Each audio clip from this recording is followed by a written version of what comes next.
Joven Chicho, ¿cómo me le va? Bien, ¿y vos? Bien. No nos veíamos hace mucho. Desde que estábamos delgados los dos, ¿te acordás? Usted todavía salga. Mira, Chicho, mucha gente te empezó a conocer a vos por Twitter. Sí, Hablemos un poquito de lo que sucede en las redes que permite que una persona se convierta en un personaje. cuando Twitter era chévere, ahora Era se volvió el lugar más hostil del mundo. Antes se hablaba distinto ahí. Era más chévere. Y yo, pues, me pareció muy chévere estar ahí casi desde que abrieron Twitter. Ajá. Eso fue hace muchos años. 12, Y, 14. Sí, yo no me acuerdo exactamente. Y entonces hablé de todo. La clave ahí es decir lo que usted piensa sin filtro. Ujú. Era como, yo pienso esto y es así. Y creo que era muy respetuoso. Y vos eras un personaje muy amable en ese tiempo y muy amado además. Pero- Lograste hacer una comunidad muy rápido. Pero pues. hubo gente que no le parecía amable. Porque pues eso es una cosa, que cree que uno es buena gente y todo, nada le choca. Ujú. Y hay cosas que me chocan, obvio. Obvio, y era un lugar donde se podía criticar. Y era un lugar donde se podía decir. Y era menos susceptible el planeta, yo creo también. Ahora ya no se puede hablar de nada. Pero cuando uno hablaba en un lugar como esos o cuando uno habla ahí, está logrando un nuevo espacio público. Lo que antes era, para que nos pongamos ahí pesados, lo que para los griegos era el ágora, es decir, el parque para alguien, Claro. es eso. No, eso termina siendo una tarima. Ajá. Eso es una tarima, obviamente. Bien o mal, no sé. Alguien me dijo una vez en esa época, me dijo, usted tarde o temprano va a terminar cobrando por hablar ahí. Llegó ese día. Vos nunca pensaste que iba a llegar el día de vivir por conversar, de que conversar te pagara la vida. Yo no, es decir, hay varias partes de mi vida. Hay un momento en el que cuando estaba trabajando en el taxi, por ejemplo, pensé Ajá. que sí, eso era un proceso para terminar mi carrera y todo, pero nunca pensé que iba a terminar ganándome la vida hablando. Ujú. Eso sí, no, eso sí, nunca lo pensé. Hubo un momento en que, gracias a la amplitud de lo que vos hacías ahí, algunas personas se fijaron y dijeron, Juan Pablo Barrientos, Mauricio Mosquera, recuerdo muchos que decían, este man tiene algo ahí, y fuiste a dar a un noticiero, a ser casi el community manager de un noticiero, a contar lo que estaba pasando, a manejar redes de otro tipo de cosas que no era de lo que vos pensabas. Exacto, yo terminé engomándome mucho por el mundo digital. En Ajá. esa época, bueno, estaba en Twitter y yo ya empecé a engomarme por el mundo digital y eso es una cosa que la gente no habla casi. Y es que ahí, digamos que hubo un proceso que todavía ni siquiera se están sacudiendo las facultades de comunicación social, no se han terminado de sacudir. Y es que uno ahí aprendía más en los cursos virtuales, en todo lo que había, aprendía más que lo que aprendía en la universidad, porque el mundo Ajá. estaba cambiando, pues en el momento estaba cambiando. Y a una velocidad muy... Claro, entonces en ese momento yo como que aprendí eso y terminé en el noticiero por 1000 cosas, me vieron en Twitter escribiendo y pues Ujú. sabían que yo entendía algo de eso y yo me le medí, porque yo me había retirado del periodismo antes porque no pagaba. El periodismo no Háblanos- pagaba muy bien. No, y todavía no es que Todavía- pague, tranquilo. No. Pero- Y el deportivo sí que pagaba mal en esa época, ahora siquiera hay Y el canales radial, todo. ni No, y te el digo. radial, no, te mueres. Y entonces empecé ahí y empecé a contar como desde Teleantioquia, ya era una responsabilidad de tener la cuenta de Twitter de Teleantioquia. Y era como, uy, Eso versus la cuenta personal, esta conversación la estamos teniendo así en público porque hay muchos pelados que sueñan con ser community manager, hay mucha gente que piensa con qué tengo que hacer para ser influencer, todas estas cosas que están pasando ahora, y vos has vivido muchas de esas etapas incluso involuntariamente. Por eso estamos hablando de lo importante que es tener una voz propia. Cuando vos tenías la cuenta que todavía tienes con tu nombre y la de Teleantioquia, por ejemplo, a cargo, ¿cómo se hace para diferenciar un mundo y el otro? ¿Qué tipo de palabras se usan en una y en otra no? yo terminé casi que abandonando la mía, porque no, es que no puedo decir nada, no, es porque estaba muy concentrado en el trabajo. No había tiempo. Entonces no tenía mucho tiempo, entonces terminé logueando solamente la mía La de Teleantioquia y la mía la veía los fines de semana. Yo, la verdad, yo nunca tuve miedo ni reparo de decir lo que decía, porque pues finalmente era... Yo me acuerdo que una vez me pusieron un problema porque dije algo de un parque educativo. Pero se inundó, Juan, se inundó. ¿Cómo no va a hablar uno de eso? Ay, pero si usted trabaja en Teleantioquia, sí, pero el parque está inundado. O sea, no lo inundé yo, o sea, se inundó. Pero no me critique a mí, estoy criticando la realidad. No, ni siquiera es culpa de quién, ni el gobernador, ni el alcalde. Se inundó, punto, es un hecho. Llovió. Es un hecho, llovió, se inundó, hay que arreglarlo, fin. Y pues, fue lo único. Y es también como que, usted trabaja en RCN, no puede decir nada de RCN, usted trabaja en Telemedellín, no puede decir nada de la alcaldía. Es normal, es decir... Tener una voz propia no quiere decir dejar de pensar porque alguien te pague para ser la voz de otro. Claro, y hay una cosa también, y es que existe en todas las oposiciones políticas, hablemos de eso, que es el tema más espinoso, la verdad, porque yo soy hincha de Nacional y nunca tuve un problema con un hincha de Medellín por hablar, nunca. Entonces, digamos, las oposiciones, si usted está trabajando, digamos, con la derecha, para no mencionar nombres, los de la izquierda le van a decir siempre, claro, como le están pagando, usted no es capaz de decir nada, como si uno no tuviera el criterio, si algo está funcionando mal, está funcionando mal, ¿sí o qué? Y hay otra, es que, claro, es que usted no se moja, no dice lo que sea, y lo que quiere la oposición no es que uno diga lo que piense, sino que uno diga lo que ellos quieren que diga. Claro. Y entonces, claro, como no digo lo que tú quieres, te enojas. Y eso yo lo he manejado pues también con el tiempo. ¿Qué pensás? Y lo vamos a dejar casi que en punta, porque ya vamos a ir a unos mensajes. ¿Qué pensás de la cultura de la cancelación? Eso, yo no sé si ya está cayendo. Tuvo un pico muy alto la cultura de la cancelación. Y no sé si está cayendo porque la gente sabe que finalmente eso no lleva a nada. Sí o qué. Hay un documental muy teso de que lo patrocinó Mónica Lewinsky sobre la cultura de la cancelación, que fue una de las primeras personas que cancelamos. La primera. Que cancelamos, porque me incluyo. Y habla de un montón de cosas que uno dice, pues madre, realmente eso sí es muy tremendo, porque eso pone a una serie de gente en una superioridad moral para poderte cancelar. Y hay algo ahí que es la proporcionalidad de la culpa. Claro. Es decir, el castigo para alguien cuando lo cancelan incluso puede ser peor que el de alguien al que envían a la cárcel, porque lo dejan sin posibilidad de trabajo y no lo castigan a él, sino a su entorno. Si claro. te castigaran a vos con la cancelación, se iría a tu familia. Porque sí, es que... no, total, es un drama tremendo. Ahora, no sé si se puede hablar de justicia ahí, o sea, está justamente cancelado. No sé, pero es que realmente es una manera de juzgar tremenda, que además se olvida a los 8 días. Con el próximo escándalo. Pero ya vos te quedas. Pero vos ya te dejaron ahí tirado. Hay alguien que dijo, vea, le voy a decir una cosa, voy a citar a alguien que yo admiro mucho y quiero mucho, y que tienen que conocer, y que sé que algún día van a ver, y yo soy amigo de él. Y se llama Jorge Pareja, que es el dueño de Minuto 30, o sea, es el man a la cabeza de Minuto 30. Y el man, se podrá decir mucha gente, muchas cosas de Minuto 30, como yo y todo, pero el man me dijo una frase un día que a mí nunca se me olvidó, yo trabajando en Telemedellín. Me dijo, vea, la gente olvida, pero Google no. Y si usted le mancha la honra a alguien en un medio digital, ahí va a aparecer toda la vida en Google lo que pasó. Usted tiene que revisar 5 veces lo que escribí ahí. Y a mí eso nunca me olvida. Yo googleo cada tanto mi nombre. a ver qué otra cosa dice. A ver qué dicen. Vení, caminemos por aquí a buscar dónde sentarnos, porque yo no te voy a cancelar, más bien te voy a invitar a sentar. Lógrele.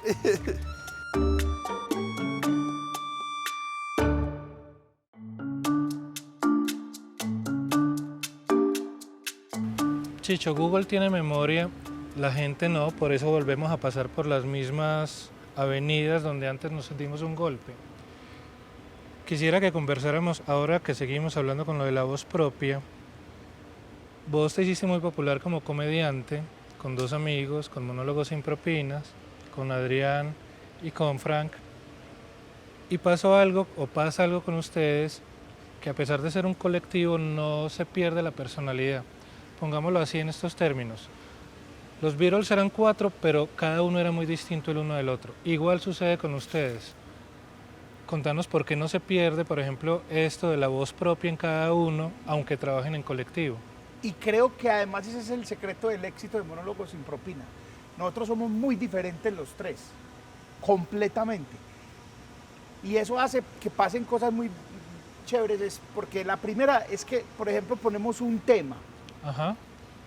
que trabajamos muchos años así. Hoy vamos a hablar de música, vamos a hacer comedia sobre música, tenemos un mes para escribir y vamos a hacer. Y llegábamos los tres sin hablar durante todo el mes con rutinas completamente diferentes. ¿Eso por qué? Porque somos diferentes y tenemos una manera diferente de ver el mundo los tres. Por ejemplo, Adrián tiene una sensibilidad artística tremenda. Entonces, Adrián, es muy audiovisual también. Pues Adrián, uno, es maestro de música. Dos, es un severo editor y es un trabaja productor. muy bien el audiovisual. Entonces él también piensa así. Sí, ok, Frank es un man que tiene un carisma increíble con la gente lo ama. Y es un repentista. Claro, y él es el que tiene la minucia, él se da cuenta de lo que usted se dice, ay sí, yo me hubiera dado cuenta de eso, sí, ok. Y yo lo que tengo es que tengo mucho mundo.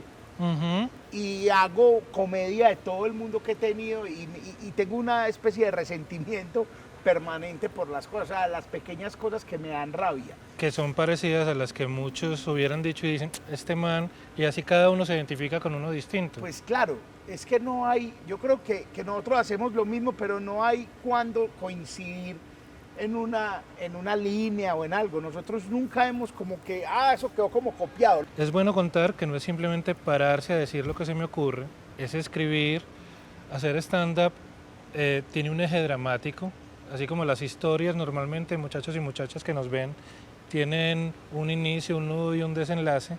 Hay una estructura dramática en el hecho de contar comedia y ustedes estudian comedia, la ven como el ingeniero mira las fórmulas. Claro, nosotros ahora estamos, yo estoy preparando una obra y estamos preparando la obra de Monólogos sin Propina además. Pues uno tiene que, yo creo que ya la estructura está, uno ya la tiene y es que la comedia es muy fácil, dice uno.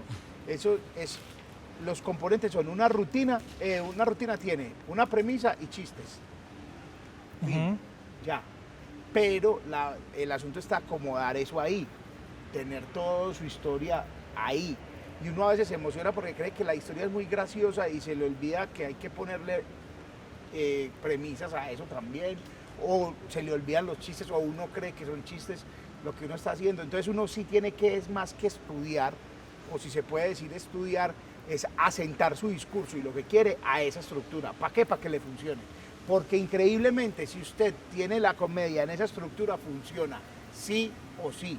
Existe algo que llaman de vez en cuando los límites del humor, cuando un chiste deja de ser chiste y empieza a ser ofensa, por ejemplo. Ve, Jesús, voy a usar muchas frases que no son mías. Son frases que escuché y ya incluso se me olvida de quiénes son. Entonces, hay un comediante español al que le escuché decir que no importa el chiste que hagas, siempre alguien se va a ofender. Siempre. Entonces, esperemos que pase el avión. No, déjenlo pasar, ya lo mencionamos, sí. Entonces ellos bueno. Entienden que es un avión. Perdón. Dale. No importa, estás muy bien. No importa no importa de qué hable, y siempre se va a ofender. Entonces hace un chiste, no, es que las rosas rosadas son muy feas. Va a aparecer alguien que diga, mi mamá cultivaba rosas rosadas, usted es un infame, ¿cómo hace chistes de eso? Cualquier cosa. Adrián Parada hizo una vez un chiste sobre el chontaduro. ¿Y hubo quién? Y tenés que ver los comentarios de gente defendiendo el chontaduro. Una fruta, Dios santo. Entonces todo va a ofender a alguien. Todo. Mi posición es que como todo ofende a todos, ya dejo de pensar en eso. Entonces hago la comedia con la que yo me sienta cómodo. Yo no puedo hacer comedia con la que usted se sienta cómodo, con la que usted se sienta cómodo. Yo simplemente hago comedia con la que yo me sienta cómodo. Si yo mismo siento que se está ofendiendo a alguien o que estoy pasando una línea que no sé ni siquiera cuál es, yo me edito, pero yo trato de no editarme. Y hay otra que le escuché a ese mismo man, y es que a la única expresión artística, a la que le ponen límites es a la comedia, sabiendo que la risa es sanadora. Y el ejemplo que pone es, vos has visto una película, hay muchas, pero yo recuerdo una que tiene una escena de una violación de 15 minutos completica. Están violando a una mujer. Pues el último tango en París. En el último tango en París, hay, que después salieron muchas cosas. Te cuentan una historia en un libro diciendo que hay una persona a la que vio con una discapacidad, te cuentan Lolita. La violan, la embarazan, la obligan a abortar y le esconden el feto abortado. Y a eso no le ponen nunca límite. Dice, ay, tan fuerte que es ese libro, ay, tan teso, pero no lo cancelan, no dicen nada. Pero hacer un chiste de esa o de cualquier otra situación sí puede llegar a cancelar. Es muy extraño porque a la gente le da miedo pensar que se está burlando de alguien o te está riendo y reír en cierto modo sana. Y vamos a un ejemplo básico antes de pararnos y caminar otro momentico, Mauro, o Chicho, como dicen los amigos. ¿Quién no se ha reído cuando se cae alguien al piso, así sea la mamá? Total. Después uno le da la mano y la levanta, pero uno primero se ríe. No, de hecho, si algo ha atravesado la cultura en todo el mundo, la cultura familiar, es el bullying. O sea, la familia es el primer lugar. El primer lugar donde te hacen bullying. Pues el primer apodo es en la familia. Si te caes, se burlan, te sienten tanta confianza que pueden reír de una caída tuya. O sea, es como que ahí es donde nace todo y donde la gente tiene que entender que así se maneja el mundo, así es. Vení, sigamos caminando, te muestro más el jardín que hace días no venías por acá. Hace rato. Venga pues. Hace rato.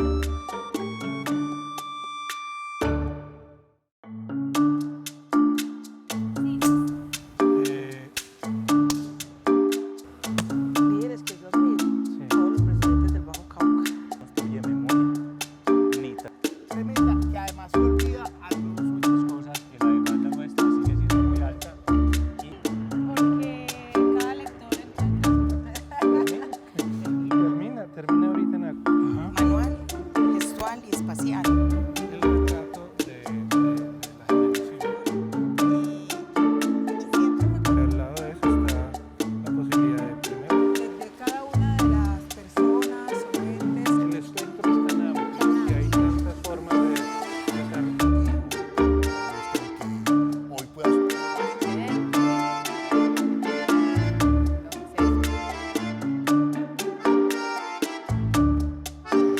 Seguimos hablando de la voz propia, Chicho. La comedia te dio un público, la televisión nacional te convirtió en celebridad, pero la pandemia te hizo amigo de mucha gente que todavía no conoces. Y es que cuando estábamos encerrados, tristes, y ustedes igual de encerrados, igual de tristes, ustedes empezaron, se les ocurrió volver el YouTube un escenario, y sé en primera persona, porque a mí me pasó, que ustedes nos salvaron de muchas tristezas. No, pues es que imagínate que nosotros pensamos exactamente lo mismo y es que la gente nos salvó a nosotros, a mí, no, y a todos. A Pa' todos mercar, parce, hay que decirlo. nos salvó la vida a la gente que nos vio en YouTube. Primero porque, voy a poner primero la plata, porque pues la gente fue muy generosa. Ayudaron y Claro. sostuvimos una empresa que no sabíamos que iba a ser 18 meses parada. Ujú. Y lo segundo, la soledad que estábamos sintiendo todos tres, la soledad que teníamos pero es una soledad, yo estaba con mi esposa, cada quien estaba con su familia, pero es una soledad de estar el teatro vacío, el programa de televisión se acabó. Dios mío, o sea, nos quedamos sin nada. Claro, Y flotando. finalmente nos dimos cuenta que no nos quedamos sin nada, sino que teníamos a la gente. Y es muy bonito porque la gente hoy en día todavía nos saluda recordando esos días. Como, hey, la pandemia con ustedes fue lo mejor, y eso es lo más bonito. O sea, No, y yo te no lo nos agradezco, claro, pues, si a uno- y a ustedes les agradezco mucho que estuvieran ahí, porque es que no nos agradecen ni siquiera las funciones en los teatros, que hayamos vuelto, no nos agradecen acompañar la soledad de la pandemia, y eso fue muy bonito. Voy a cambiar del tema. ¿Por qué es importante no callar? ¿Por qué es importante decir lo que uno piensa? Porque es bueno participar en la vida de la comunidad, de la sociedad, ¿por qué tener una voz propia? Yo creo que, no sé si la palabra sea importante, ¿O necesario? no sé si, exacto, porque uno puede decir muchas cosas que no se conviertan en nada importante en la vida de nadie, Ujú. pues, tranquilamente, pero digamos es un ejercicio o tener una voz propia es algo que es liberador, porque normalmente estamos acostumbrados, como te dije ahora, en que la gente o hay un entorno que piensa que lo que uno dice está determinado por su empleador o por su religión o por su postura política. Entonces no estoy hablando yo, sino que está hablando quién. O sea, si vos estás trabajando en una entidad gubernamental, no es pues tampoco para que vayas a salir a hacer autogoles y hablar mal de las personas. No vas a patear la cuchara, pues. Y hablar bien en extremo, porque, pero vos tenés una posición. O sea, no puedes acostumbrar ni podemos cerrar el círculo vicioso que el que trabaja con una empresa o con un político o con una iglesia, no tiene, se queda sin voz propia. No puede decir nada sobre eso. O sea, muy triste, por ejemplo, para la gente que trabaja en la iglesia, que son personas que no son religiosos, y hay sacerdotes que sí lo hacen, que no puedan hablar de la pederastia, que no puedan hablar de los abusos de la iglesia, que es una realidad, pero entonces yo lo oculto y no se habla de Bruno. Ajá. Pues muy triste. Que además, qué bueno que lo decís, yo creo que lo más colombiano de la película Encanto no está en todo el despliegue estético, que está muy bien, sino en que encontraron que este es un país que se queda callado porque de eso no se habla. Claro, eso es el mensaje más bonito de esa película. Y es lo más colombiano. Él no se habla de Bruno, es lo más colombiano. O sea, no, es que si usted no habla de eso, eso no existe. Y esa es otra manera de por qué tener una voz propia y por qué decirlo. Porque pues las cosas existen. Muchachos, nos duele, sí. Nos duele, muchachos, sí, ¿qué hacemos? Pues hay cosas que están funcionando mal, hay gente que la está pasando mal. Y si lo vamos a decir por bien, hay gente que la está pasando muy bien, hay cosas que están funcionando bien, se pueden mencionar. Pues no hay un drama, no hay un lío, y eso también te genera una cierta independencia.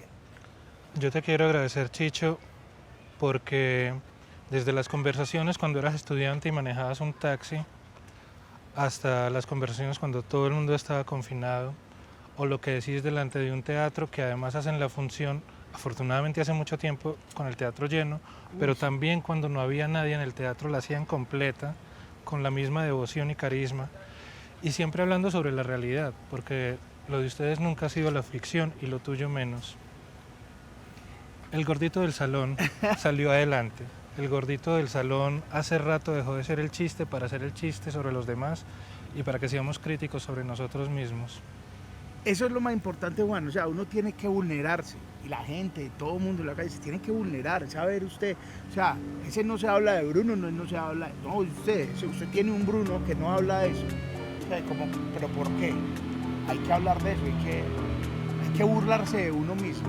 Muchacho, por no callar, muchas gracias, Ole. Juanito, Se le me quiere, encanta oiga. verte, te quiero Y mucho. de Qué bueno que me invitaste, qué bueno volverte a ver. Así sea trabajando, Juan.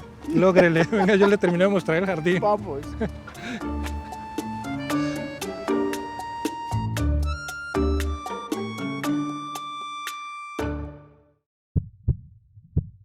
Unidos. Gobernación de Antioquia.